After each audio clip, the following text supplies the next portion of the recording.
আসসালামু আলাইকুম ভিউয়ার্স, আশা করি সবাই ভালো আছেন। Welcome to my new channel LK educational tutorial.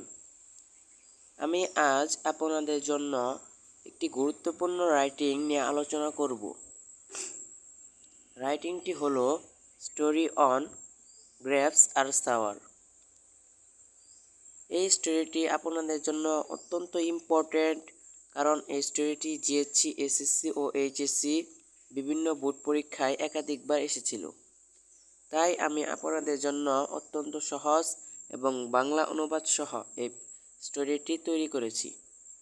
তো লেসনটি স্টার্ট করার আগে সবার কাছে একটি রিকোয়েস্ট, যারা যারা আমার এই চ্যানেলটি সাবস্ক্রাইব করেননি দয়া করে চ্যানেলটি সাবস্ক্রাইব করবেন, এবং ইতিমধ্যে যারা আমার এই চ্যানেলটি সাবস্ক্রাইব করেছেন তাদেরকে অসংখ্য ধন্যবাদ। তো লেসনটি স্টার্ট করি। Grapes are sour. আঙ্গুর ফল টক। Once upon a time, a fox was very hungry. একবার একটা শিয়াল খুব ক্ষুধার্ত ছিল। So he was searching for food in the forest. তাই সে বনে খাবার খুঁজছিল। After some time, he came to a vineyard. কিছুক্ষণ পর তিনি একটি আঙ্গুর খেতে এলেন। He was very tempted to see the ripe grapes. পাকা আঙ্গুর দেখে তার খুব লোভ হলো।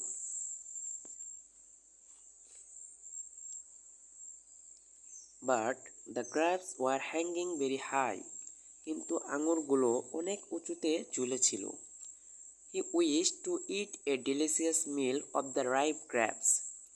তিনি পাকা আঙ্গুরের একটি সুস্বাদু খাবার খেতে চান। He could not resist his temptation to taste the ripe grapes. পাকা আঙ্গুরের স্বাদ নেওয়ার লোভ তিনি সামলাতে পারেননি। So he began jumping to reach the grapes.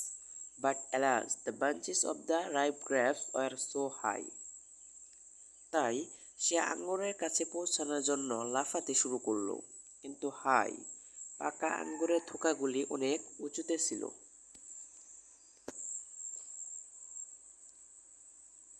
That he could not reach, যে তিনি পৌঁছাতে পারেনি। However, the fox tried again and again but failed each time. যাই হোক, শিয়াল বারবার চেষ্টা করেছিল কিন্তু প্রতিবারই ব্যর্থ হয়েছিল।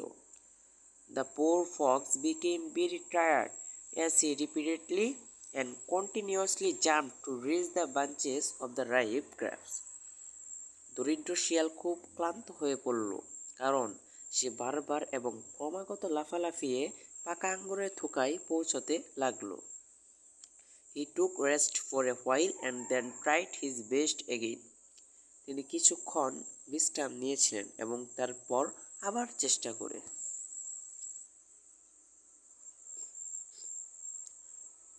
At last, শেষ পর্যন্ত, he could understand that there was no hope of getting the grapes. তিনি বুঝতে পারলেন আঙ্গুর পাওয়ার আশা নেই। So he went away dejectedly and broken-heartedly. তিনি হতাশা ও ভগ্ন হৃদয়ে চলে গেলেন।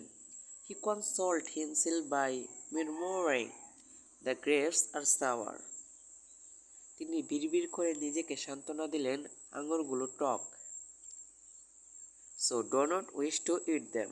তাই এগুলো খেতে ইচ্ছে করে না। সো এই পর্যন্তই ছিল আমাদের এই story writing grapes are sour এই স্টোরিটি। তো ভিডিওটি যদি আপনাদের কাছে ভালো লাগে তাহলে অবশ্যই লাইক, কমেন্ট এবং শেয়ার করুন। আর প্রতিদিন নতুন নতুন প্যারাগ্রাফ, স্টোরি এবং বিভিন্ন ধরনের রাইটিং পেতে আমাদের এই চ্যানেলটি সাবস্ক্রাইব করুন।